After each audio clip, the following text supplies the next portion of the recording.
Hello friends, खूप सारं स्वागत आपल्या आणखी एका नवीन व्हिडिओमध्ये।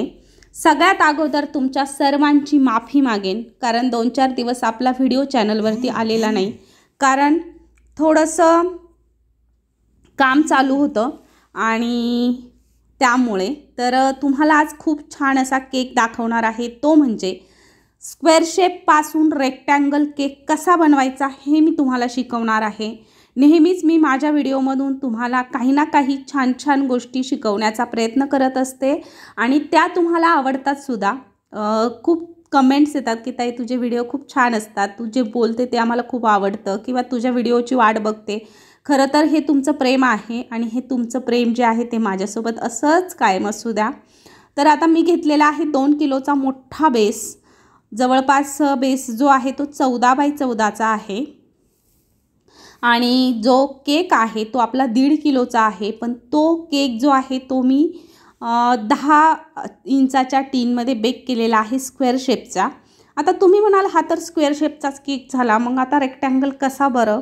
तर दाखवते पुढे जाऊन तुम्हाला मी कसा रेक्टँगलचा बनवलेला आहे। जो आपला राहिला होता एक स्पॉन्ज, तर तो जो आहे त्याचा एक पार्ट मी कट केलेला आहे आणि ह्याच्या बाजूला अरेंज करणार आहे, त्यालाही व्यवस्थित सोक करायचं आहे आणि त्याच्यावरती हीच क्रीम स्प्रेड करायची आहे। तर आता हा केक आपला 1.5 किलोचा आहे। या पद्धतीने तुम्ही 2 किलो, 1 किलो, अर्धा किलो असे रेक्टँगल शेपचे केक बनवू शकता। आहे तसा स्पॉन्ज करायचा आणि या पद्धतीने अरेंज करायचं। जर हवा असल्यास हायटेड केक, आता हा थोडा फ्लॅट होईल, हायटेड केक हवा असल्यास हा तुम्ही 8 इंचाच्या टीनमध्ये बेक केला असता तरी चाललं असतं। 8 इंचाच्या टीनमध्ये बेक करून तो जो केक आहे तर त्याचे 4 लेयर्स करायचे। 3 लेयर्स आपण जसे अरेंज करतो तसे, आणि राहिलेल्या एका लेयरचे 3 समान पार्ट करून तेही याच्या शेजारी एकमेकांच्या वरती अरेंज करत चालायचे, पण त्याच्यासोबतच करत जायचे जसं तुम्ही आता पाहिल्याप्रमाणे। तर आता आपण जिकडून जोड दिला होता, म्हणजे जिकडून छोटा पार्ट ठेवला आहे त्याच्या अपोजिट साईडने आता मोठा घेणार आहोत आणि जिकडे छोटा ठेवला होता त्याच्या अपोजिट साईडने छोटा घेणार आहोत। तर आता तुमच्या लक्षात आलं असेल या पद्धतीने आपल्याला करायचं आहे आणि पुन्हा एकदा छान सोकिंग करून पुन्हा क्रीम घेऊन ती सुद्धा छान स्प्रेड करायची आहे आणि छान असं केकला क्रम कोट करायचे झालं। आता हा केक मी कशासाठी बनवते हे अगोदर सांगते।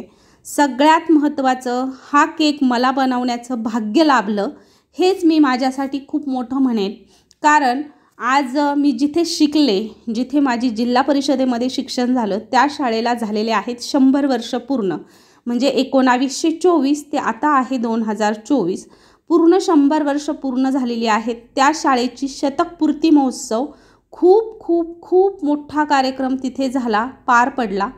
तर त्या कार्यक्रमासाठी मी गेले होते आणि ॲक्च्युली कार्यक्रमासाठी तर आमंत्रण होतंच, पण केक बनवण्यासाठी स्पेशली फोन आला आणि ते काय बोलले हे तुम्हाला सांगते। फोन कुणाचा आला तर माझ्या माहेरचे जे सरपंच आहेत त्यांना हेलिकॉप्टर सरपंच बोललं जातं, कारण ते जेव्हा सरपंच झाले गावात एंट्री त्यांनी हेलिकॉप्टरमधून केली होती माहेरी माझ्या, त्याच्यामुळे। आणि त्यांचा असा फोन आला की तुम्हाला कार्यक्रमाला यायचं आहे आणि येताना तुम्हाला केक बनवायचा आहे, कारण तुम्ही महाराष्ट्राच्या फेमस केक आर्टिस्ट आहात, त्याच्यामुळे मला तुम्हाला फोन करून केकची ऑर्डर देणं खूप छान वाटलं, किंवा मला असं वाटतं की आमच्या शाळेच्या शतकपूर्तीसाठी तुमच्या हातचा केक यावा, यासाठी मोठी कॉम्प्लिमेंट माझ्यासाठी काहीच नाही आहे।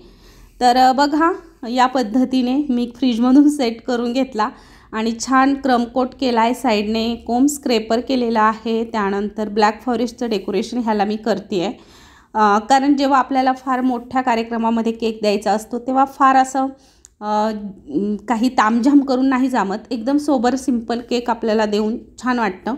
तर साईडने मी करून घेतलेला आहे आणि त्यानंतर ही आहे फोटो प्रिंट, तुम्ही इथे बघू शकता। शताब्दी महोत्सव झेडपी प्रायमरी स्कूल आणि ज्ञान मंदिर असं नाव दिलेलं आहे स्कूलला।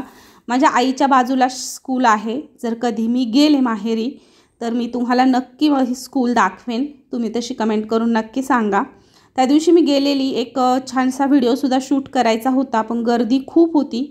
जेव्हा गर्दीत आपण जातो तेव्हा सारखं कॅमेरा घेऊन ते नाही बरं वाटत, जुने शिक्षक वगैरे आलेले, जुने सगळी लोकं आलेली, जुने फ्रेंड्स मिळाले, त्याच्यामुळे मी नाही काही शूट करू शकले. करायचा प्रयत्न करत होते पण ते नाही जमलं. तर ज्ञान मंदिर आंबीदुमाला माझं माहेर आहे आणि झेडपी प्रायमरी स्कूल 100 लिहिलेलं आहे. शताब्दी महोत्सव 1924 ते 2024 आंबीदुमाला. तर प्रिंट ठेवल्याच्या नंतर पूर्ण हाताने त्याच्यातली हवा काढून घ्यायची पूर्ण, म्हणजे त्याच्यावरती बबल्स येत नाही.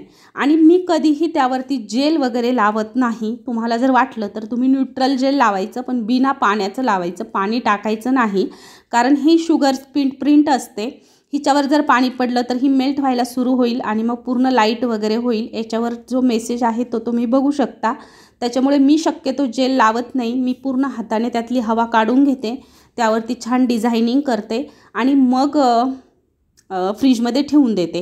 आता बरेच जण म्हणतात फ्रीजमध्ये ठेवल्यावरती खराब होत नाही का? नाही, तिला काहीच होत नाही.